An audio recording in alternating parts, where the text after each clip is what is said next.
अगर मैं तुमसे कहूं कि तुम ओवरथिंक नहीं करते बल्कि तुम उन चीज़ों को समझने की कोशिश करते हो जिन्हें कभी समझा ही नहीं जा सकता, और इसीलिए हमारा दिमाग थक जाता है और सच कभी हाथ नहीं आता। कभी नोटिस किया है, इंसान बहुत ज्यादा सोचता है मगर अपनी सोच को कभी भी समझने की कोशिश नहीं करता है।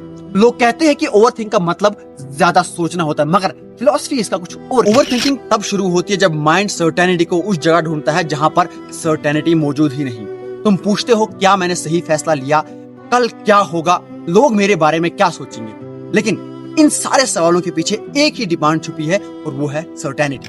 हम चाहते हैं कि फ्यूचर पहले ही रिवील हो जाए, हम चाहते हैं कि लोगों की सोच हमें मालूम हो जाए, और हम चाहते हैं कि हमारा हर एक फैसला पहले ही सही या गलत डिक्लेयर हो जाए, लेकिन एग्जिस्टेंस सर्टेनिटी नहीं देती। इसीलिए हमारा माइंड बार बार वहीं लौटता है, वही सवाल, वही जवाब ढूंढना, और वहीं पर थक जाता है। ग्रीक माइथोलॉजी में एक सिसिफस नाम का आदमी पत्थर लेकर पहाड़ पर चढ़ता है, फिर जाके उस पत्थर को धकेलता है। वो पत्थर जमीन पर आकर उसको दोबारा से पहाड़ के ऊपर लेकर उसे धकेलता था। उसी तरीके से आज हर इंसान एक पत्थर लेके चल रहा है, उस जवाब को ढूंढने की कोशिश करता है जो शायद कभी मिले ही ना।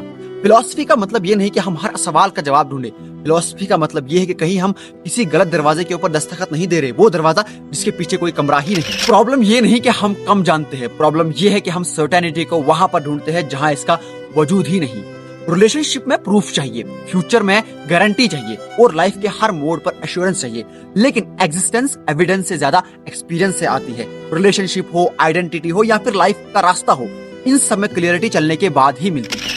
हमारे आसपास का टेक्नोलॉजी, हमारे बिलीफ्स, कॉन्शियसनेस के ऊपर बात करने के बजाय हम अपनी लाइफ की उन छोटी प्रॉब्लम्स के ऊपर बात करते हैं जिनके अंदर जैसे कोई कॉस्मिक सीक्रेट छुपा हो। हमारे लिए जो मायने रखता है उसे हम नजरअंदाज कर देते, और जो नहीं रखता है उसे हम अपनी सोच का मरकज बना देते। इसलिए याद रखो, हर सवाल सोच का दरवाजा नहीं होता, हर सवाल विजडम तक नहीं ले जाता, और कभी कभी सुकून सवालों का जवाब में नहीं बल्कि सुकून उस लम्हे में मिलता है जब तुम ये समझ जाओ कि हर सवाल तुम्हारी जिंदगी के लिए जरूरी नहीं, हर सवाल तुम्हारी जिंदगी को बेहतर नहीं बना सकता, बस तुम्हारी खोई हुई बेचैनी को जिंदा कर देता। कमेंट में बताओ कि तुम कौन सा सवाल पिछले कई सालों से पूछ रहे हो लेकिन हर बार आंसर मिलने के बाद अधूरा रह जाता है। और अगर तुम्हें भी फिलॉसफी और साइकोलॉजी के ऐसे आइडियाज पसंद है तो फॉलो करके इस वीडियो को अपने दोस्त तक जरूर पहुंचाना, क्योंकि कभी कभार एक नया सवाल नहीं बल्कि एक नई नजर ही पूरी जिंदगी बदल सकती है।